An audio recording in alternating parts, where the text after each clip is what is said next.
But when I get really afraid of losing all my money in the stock market, of getting sick, or losing a loved one, how do I handle that? Fear again. The question is about fear. How do I handle the fear of catching a disease, of losing many things? Many people are experiencing not only the fear now of the virus, they're also experiencing the fear of the repercussions of what's happening.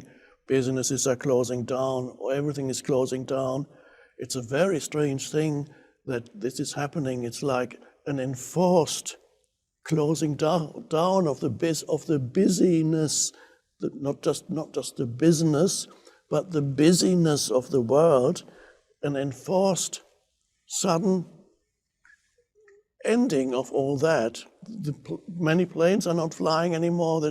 And some cities are empty of people, or suddenly, as if because until this happened, the world was absurdly busy. One thing after noisy, busy, everything was in movement. Everything was lost in the world, lost in the minds. And suddenly, as if somebody said, look, let's turn it off for a while. Oh, enforced stillness almost. Exactly what millions of humans actually need to experience. It doesn't mean that they will automatically also experience the inner stillness, but there is a possibility of an awakening for many if they can go beyond the fear, the fearful thoughts.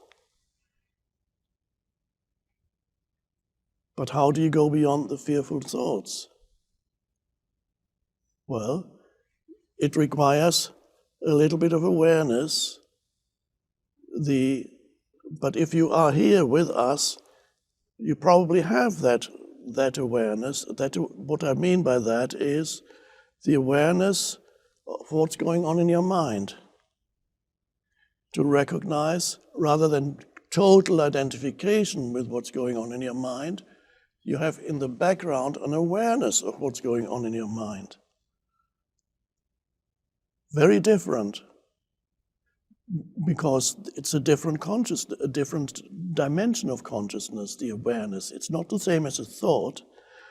The awareness can recognize what thoughts go on in your mind, and you realize, I'm thinking all these useless thoughts, but that realization, I'm verbalizing it now, but because we are communicating through language, but that realization that all these useless and destructive thoughts are going through my head, that is a realization that is not verbal. It's pre or post-verbal, because it comes through the awareness. And there's a simple recognition that what's going on in your mind is not helpful. It's making you fearful and unhappy. So it is to be tackled there.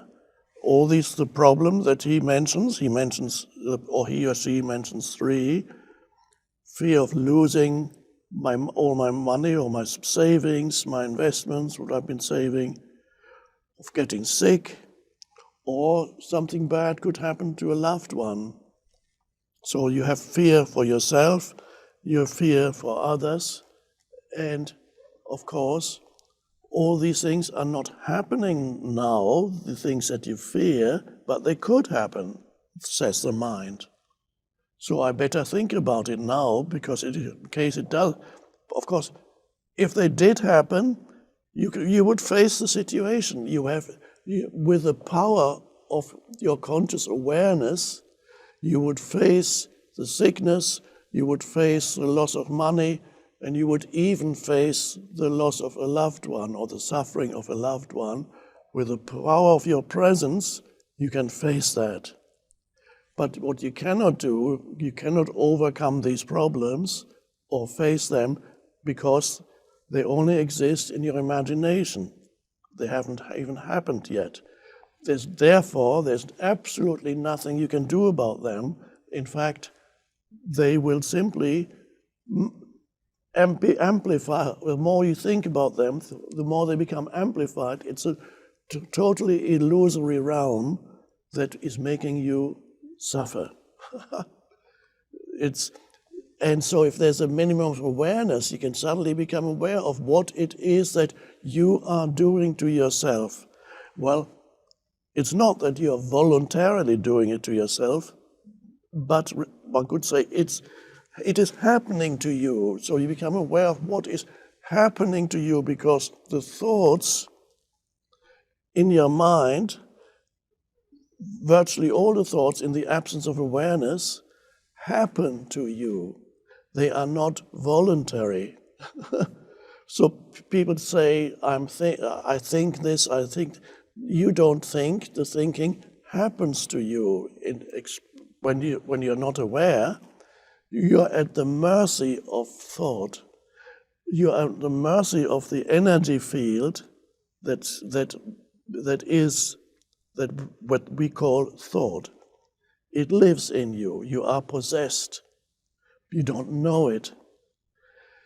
The moment you realize it, that this is not the fearful thinking, isn't something that you do, because if it's something that you do, you say, yeah, I'm doing it, but I can't stop it. No, you are not doing it. It happens to you. So some people say, well, perceive it as, well, why am I doing this to myself? Well, that's already, it's a good first step. Why am I making myself suffer by thinking all that? And then the next step is you realize, well, it's not really me doing it. It's the self-serving thought forms that are swirling around in my mind continuously, that are making me unhappy, that have no useful purpose. I'm not helping myself or anybody by thinking these things, by projecting bad things that could happen. And so with the awareness of what's going on in your mind comes the first time a moment of freedom. Because before you had no free will. Without awareness, you have no free will. You're at the mercy of a conditioned mind. So what do? So you have recognized that what's been happening to you fulfills no useful purpose. That's an important realization, because before there is an assumption in the unconscious mind that unless you worry a lot, then you're not controlling your life. There is the delusion that the more you think about useless, you don't know it's useless. The more you think about the problems of your life, then you need to continue thinking in order to hold it all together. You need to really worry, or the problem of the world. If you don't worry, then your life will fall to pieces. It's the underlying assumption. Of course, it's a delusion. So the worrying, the fearful thinking does not want to end. You need to know that it has a momentum. And you cannot fight it. If you fight it, you make it stronger. You give it added energy. So it's not by willpower that you can stop it, or as I just said, you can stop it briefly, but not for long, through exercising willpower. So you stop it simply by first recognizing not only the futility, but also the destructive nature of that type of thinking. And then you begin to see that a lot of the unhappiness is produced by the narratives in your mind. And at that moment, you have a choice. You can continue being dragged along in the stream of fearful thinking. Or you can say, my choice is now to take my attention away from fearful thinking. I'm verbalizing it. But where does it go? If the fearful thinking wants all your consciousness continuously. It says, no, I'm letting go, I want it. And then you say, no, I don't want to go that way anymore. It's very simple. You bring your attention somewhere else. You need something at first. My recommendation is feel your inner body. Direct your attention. Let's say you wake up in the night or in the morning. Direct your attention, instead of thinking, direct your attention into the inner energy field of your hands.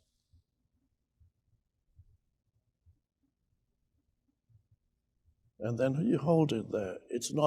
Doesn't require willpower, it's just a simple decision. And you hold it. You feel the inner aliveness in your hands. Becomes an anchor for stepping out of mind, being present.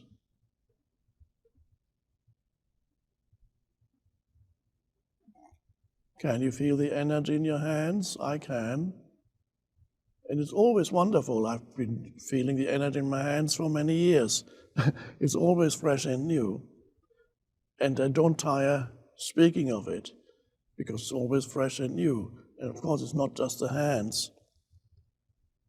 If you can't feel the energy in your hands, close your eyes and ask yourself if let's say your right hand, or if you're left-handed, your left hand.